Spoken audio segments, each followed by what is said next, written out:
This is Goku Sun DBZ, and welcome back for the last of the special top 10 list for the 2010s.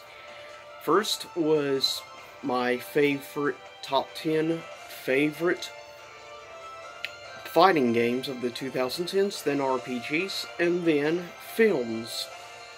Now is the last one of the 2010 list. Top 10 favorite video games of the 2010s, and this includes all genres under everything. So with that said, first honorable mentions, and you may be surprised at some of the ranks. First batch of honorable mentions: Fable 3, Kingdom Hearts Dream Drop Distance, Mortal Kombat 11, Limbo, Inside, Assassin's Creed 3, Resident Evil 7, Pokemon X and Y, Ni no Kuni, Soul Calibur 6, Power Rangers Battle for the Grid, Journey, Portal 2, Mirror's Edge: The Catalyst, Halo Wars 2, DMC: Devil May Cry, No Man's Sky, and the last honorable mention,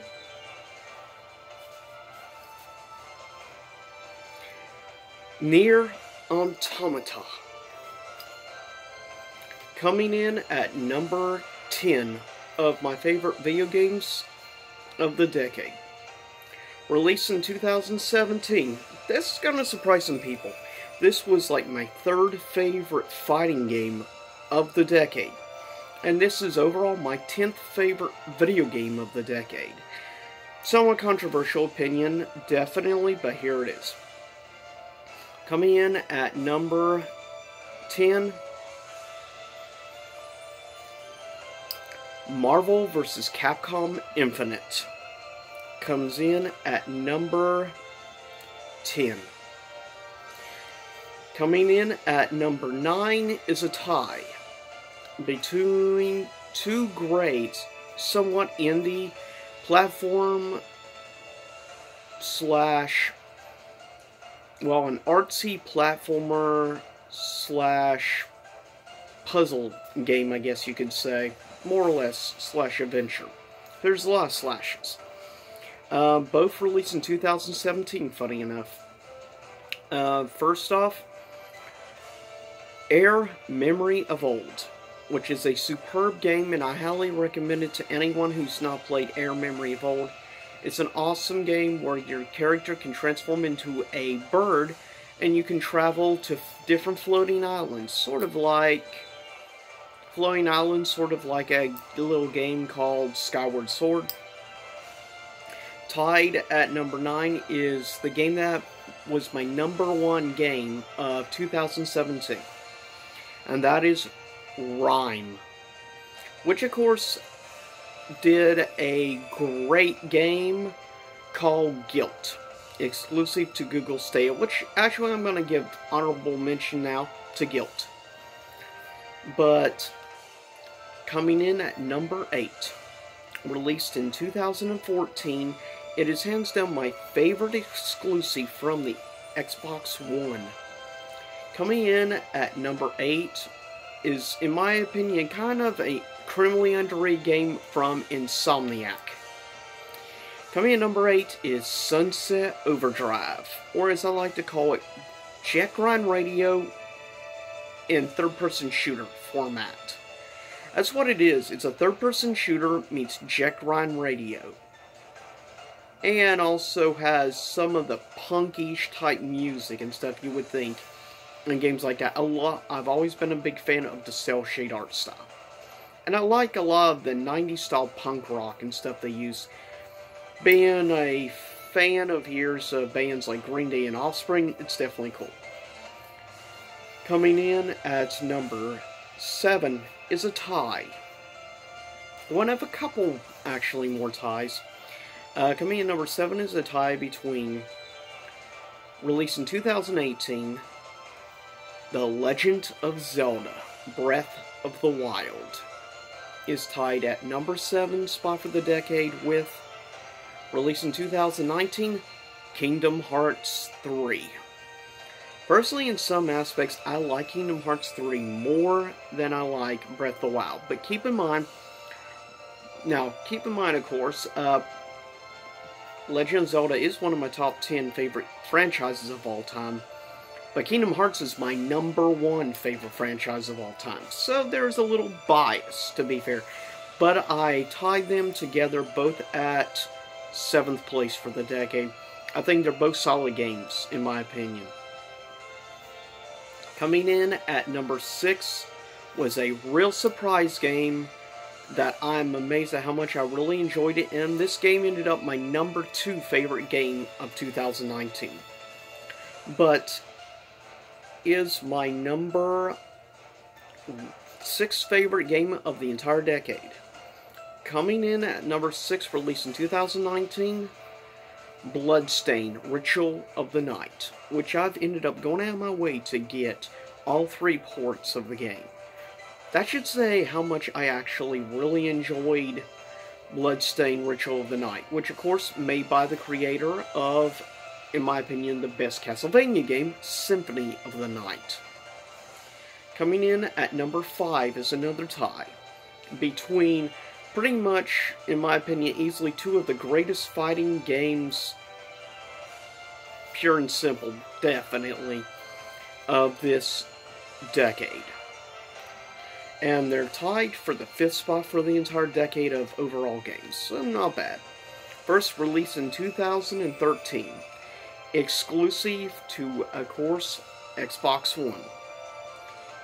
Yeah, ended up one of 2 exclusives. One, Sunset Overdrive, and this one, KI, Killer Instinct, is tied for 5th place with, in my opinion, the best of all the MK games. So, number 5 spot is a tie between Killer Instinct and Mortal Kombat X, which is easily my favorite Mortal Kombat game. I love the story mode. It's my 2nd favorite fighting game story mode, period, out of any fighting game story modes I've played overall. It's easily my 2nd favorite, second only to Injustice Gods Among Us story mode. Coming in at number 4 was my number 1 game of 2018. Love this game to death.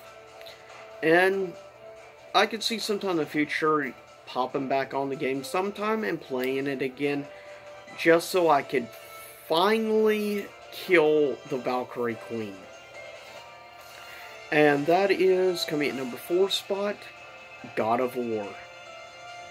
Next up, coming in at number 3, is my number 1 game of 2019. This is easily, in my opinion, the best action game I have played in a long time. Seriously, this game is just awesome. Coming in at number 3, favorite game of the decade, Devil May Cry V, or Devil May Cry 5. It comes in at number 3 of the decade. Number 2 is a tie between a game that won my number 1 spot for favorite RPG of the decade, though it's technically a platformer / RPG. Tied at number 2 spot is Gravity Rush. Love this game to death. And yet, it's tied for 2nd place for the entire decade of overall. And it's tied with a game that is currently, right now, my number 1 favorite game exclusive to the Nintendo Switch. And the tie for 2nd place between Gravity Rush and Super Mario Odyssey is tied for 2nd place. So good job, Super Mario Odyssey. I'd say if I went back to 2017, you would have dethroned Rhyme as my favorite game of 2017. So congratulations to Mario for tying for 2nd place of the decade. Number 1 is also a tie. It's a tie between my favorite fighting game of the decade And a game that I am kind of ashamed to admit, I have bought 7 ports of this game. Mobile, PS Vita, PS3, PS4. Also have it on 360, and I have it also on Wii U. I still need to get Xbox One, and I also still need to get it for the 3DS, and I guess also technically the Switch. So 3 more ports to get. Yeah, I've gone out of my way. The tie for #1 spot is between MVC 3 / Ultimate Marvel vs. Capcom 3 gets the tie for the #1 spot, of course, released in 2011, and tied with another game that came out in 2011, where there is no ending to the game. You explore, you craft, you survive, and you can basically create anything your mind can think up made out of blocks. The #1 favorite game of the decade is a tie between Ultimate Marvel vs. Capcom 3 and Minecraft. Yes, surprise, surprise, I'm an uber Minecraft fan. Pretty much always have been since I started playing the game, and I've been playing Minecraft now for 5 years, give or take. Yeah, since about 2014. So yeah, about 5 years I've been playing the game. And yeah, I've really gone out of my way to get multiple ports of the game. I just think there's no physical on the Vita. That kind of sucks. But with that said, these were my top 10 favorite video games of the decade, of the 2010s. And I'll see y'all next time, pretty soon in 2020. So see you soon enough for a future game review I'm working on, as well as comic book review. So stay tuned for that. And the comic book review, just so you know, I'm working on is a Street Fighter comic book review. Stay tuned for that. And I have a few other announcements, which you'll find out my next game review in my next installment of video game news. So stay tuned for all that, and happy rest of the holidays. Peace out.